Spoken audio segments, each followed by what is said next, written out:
Barakatah Yahweh, Barakatah Yahweh Shai, Bahasham, Barakahak Wadash, Barakatum. First and foremost, I want to give all praises, glory, and infinite honors to Yahweh, Bahasham, Yahweh Shai. Double honors to the apostles and elders of Great Millstone who rule and teach well. And peace and salutations to you sincere Akim out there, pushing this word in truth and sincerity to the four corners of the globe. May you brothers endure until the end. This is the brother Ra'aya coming at you with another lesson, and I'm going to start it off in Ezekiel chapter 38, verse 1. And the word of Yahweh came unto me, saying, Son of man, set thy face against Gog, the land of Magog. And this is one of the biblical names for Russia today. The chief prince of Meshech and Tubal, and prophesy against him, and say, Thus saith the Lord Yahweh, Behold, I am against thee, O Gog, the chief prince of Meshech and Tubal, and I will turn thee back and put hooks into thy jaws, and bring thee forth, and all thine army, horses and horsemen, all of them clothed with all sorts of armor, even a great company with bucklers and shields, all of them handling swords. And their army being brought forth is them being gathered down into the valley of Jehoshaphat for the battle in the valley of Jehoshaphat, the war of Armageddon, the final confrontation of World War III over in Western Asia, as it's called in the West, the Middle East today. The header reads, Prophesy about Gog and the future invasion of Israel, which the Holy Land is over in Western Asia. But that's another lesson. The main point I wanted to hearken in on is where it says, And I will turn thee back and put hooks into thy jaws. And that's the Most High, Yahweh, Bahasham Yahweh Shai, putting those Russian Edomites, or so-called white people, back into that old confrontational Soviet Union spirit. And, we can especially see it now, under President Vladimir Putin. He's, gathering a lot of these nations in the third world, together financially, with the BRICS system. Militarily, Russia has been asserting itself, such as in Ukraine, before Assad's government fell in Syria. They helped him in the early part of the Syrian civil war. They're building up their military presence in, Africa, the Arctic Ocean region, you name it. And even within Russia itself, people are feeling nostalgic for the old USSR, the United Soviet Satellite Republics, or the Soviet Union, which brings me to this clip I'll be profiling from the BBCnews.com titled, What a New Stalin Statue Says About Russia's Attempts to Reshape History. And hey, if you know anything about the Soviet Union, Joseph Stalin was a major figure during that period. And as we'll see in this clip, you're having Russians look nostalgically, towards Joseph Stalin in retrospect. Which, when you look into Joseph Stalin, he was a harsh, brutal dictator. But regardless, back in Ezekiel chapter 38, I will put hooks into thy jaws and turn thee back. The Most High is putting these Russian Edomites back in that old confrontational Soviet Union spirit, because they are going to lock horns with the United States of America in World War III, in the battle in the Valley of Jehoshaphat, and it will end with nuclear missiles being shot. But this is a fair use copyright disclaimer. I do not own any of the footage in this clip, nor do I stand to gain from it monetarily. It is simply for educational purposes.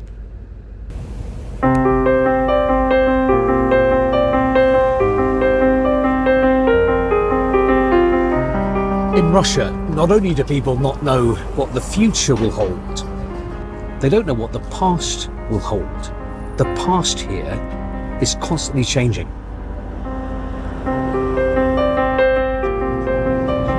So I'm going down into the Moscow metro because somewhere here deep underground, a ghost of Russia's past has reappeared.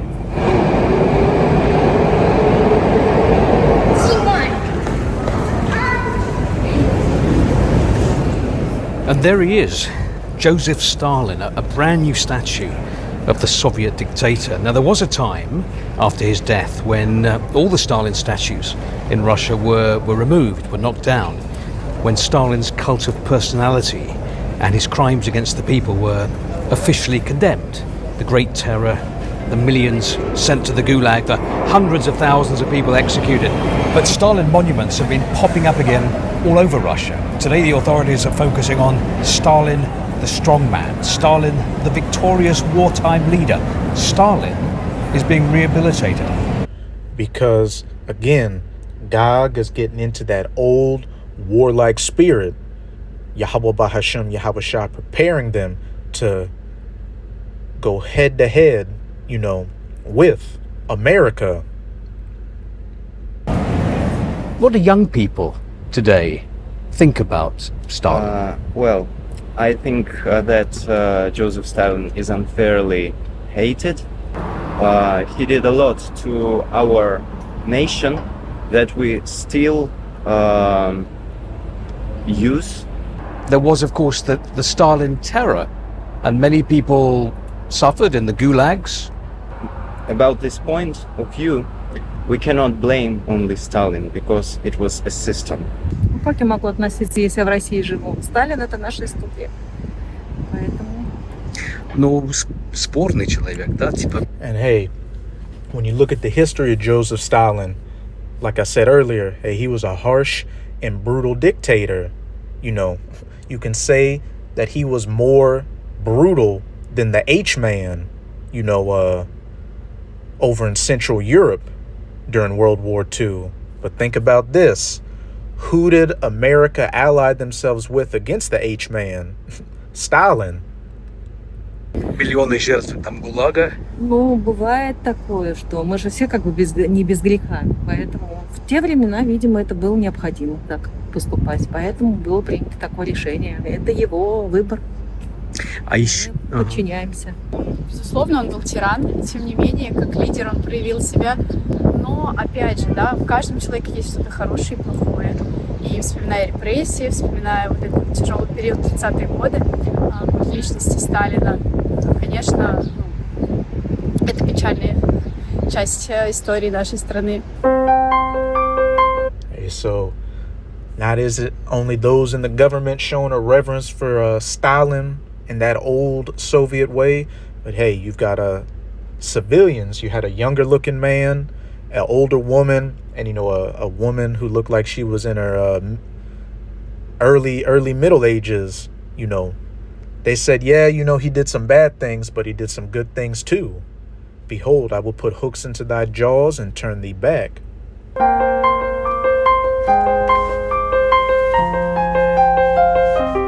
But it's not just Joseph Stalin who's making a comeback. So hey, would look you at believe? that image.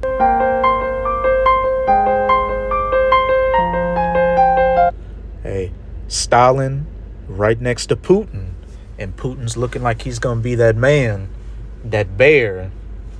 Hey, that's going to put that final kibosh on America when those missiles get shot.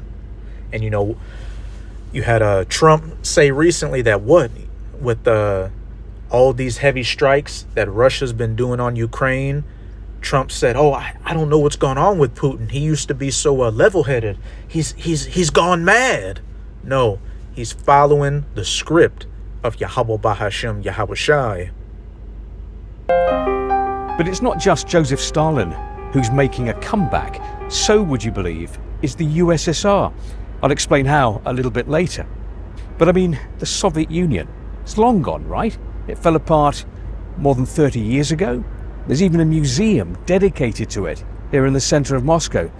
I've just been to take a look. Наклониться, выпрямиться, выдохнуть, вдохнуть, выдох, вдох, продолжайте.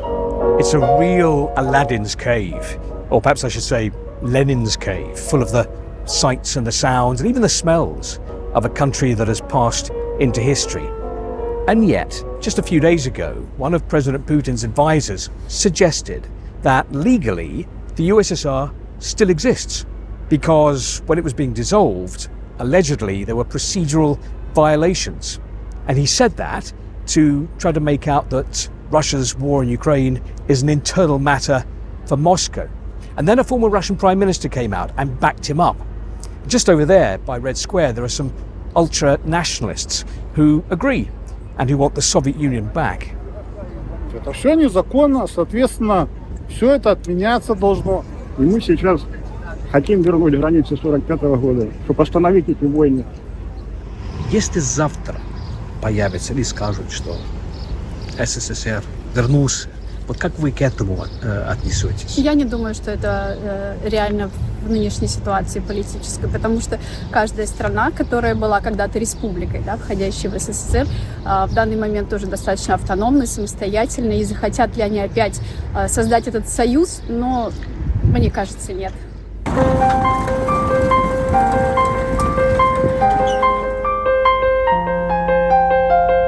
I'm not saying we're definitely going to wake up one morning to find that the USSR is back, but it's interesting that the idea is being planted.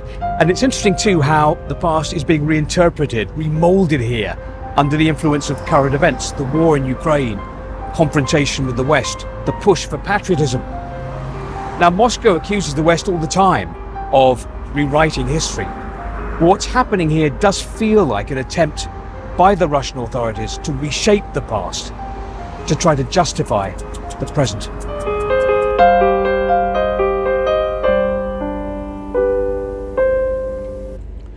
And what was another key, aspect of the Soviet Union? Them being locked in the Cold War, during the 20th century with the United States of America and, in NATO, which, the climate back then was constantly being under the threat of nuclear missiles being fired. Well, that wasn't the time for that to take place. But now are we in the time where these things, are quickly coming to pass.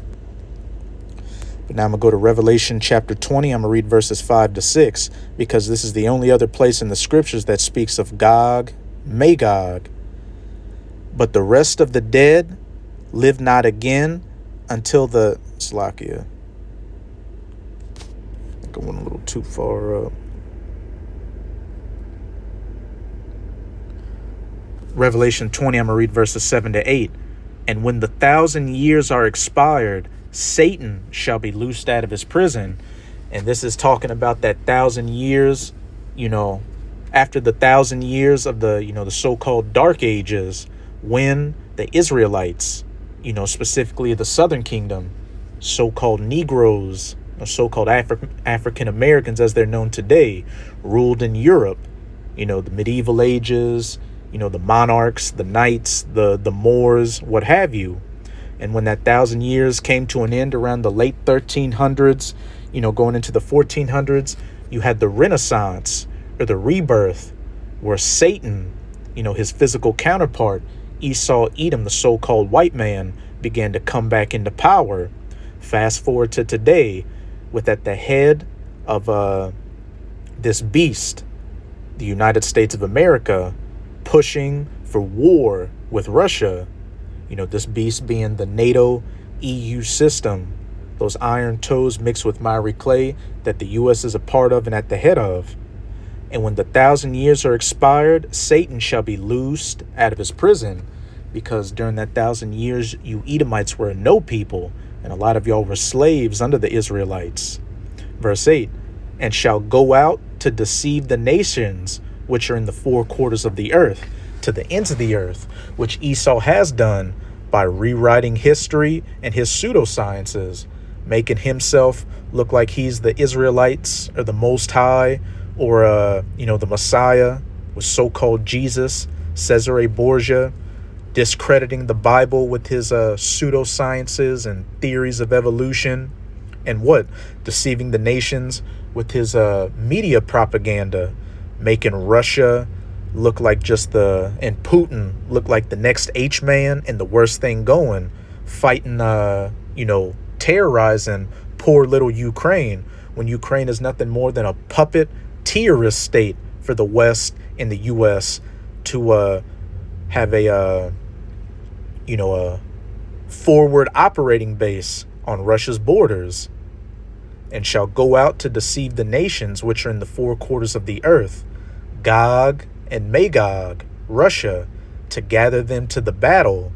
Back in Ezekiel 38, I will put hooks into thy jaws to bring thee forth, thou and all thine army, ultimately into the valley of Jehoshaphat, for the battle in the valley of Jehoshaphat, the number of whom is as the sand of the sea. And what all this is going to end in is Russia and her allies, as well as America's own allies, which at some point during World War III are going to turn against her, shooting nuclear missiles onto the United States of America, wiping it off the face of the earth. Now I'm going to close it out in Isaiah chapter 13. I'm going to start at 17. Behold, I will stir up the Medes against them, which the Medes were a Japhetic people. And when you look at the lands of the Medes, it was, around Russia. Back then, Russia, the landmass of Russia was known as like a no man's land. So when the prophets would have seen, these visions,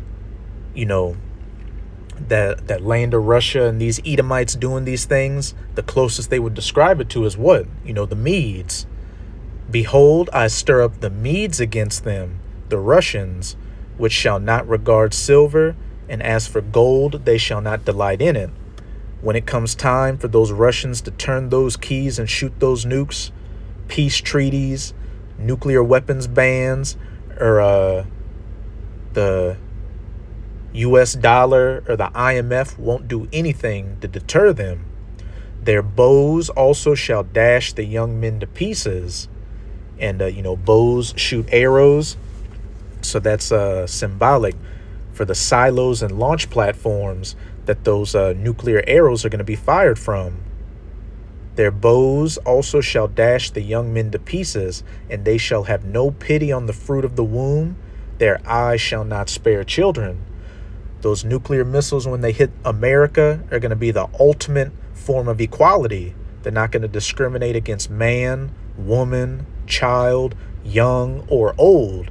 The only people that are going to survive are going to be the 1/3 of the elect that are going to get beamed up onto the chariots, the so-called UFOs. Verse 19, and Babylon, that virgin daughter of Babylon, the glory of kingdoms, the beauty of the Chaldees' excellency, the United States of America, the city whose streets were paved with gold, that American dream, shall be as when the Most High overthrew Sodom and Gomorrah. And in Revelation 11, verse 8, another name for America is spiritual Sodom. And, even though Trump has recently said otherwise, June has been known as Pride Month. And we know what that's all about. The Rainbow Coalition. So it speaks for itself. And ancient Sodom and Gomorrah was overthrown with fire and brimstone from the sky. And this modern day spiritual Sodom and Gomorrah is going to be overthrown with modern fire and brimstone. Those nuclear missiles.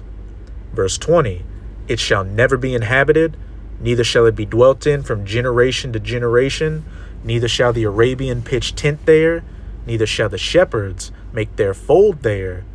Those nuclear missiles, 200 million of them, are going to turn America into the biblical lake of fire from sea to shining sea, and then a desolate, uninhabitable wasteland afterwards, where man, woman, or child will never set foot on ever again. And after a time, only harsh desert creatures are going to inhabit this place. But wild beasts of the desert shall lie there, and their houses shall be full of doleful creatures, and owls shall dwell there, and satyrs shall dance there. And the wild beasts of the islands shall cry in their desolate houses, and the dragons in their pleasant palaces.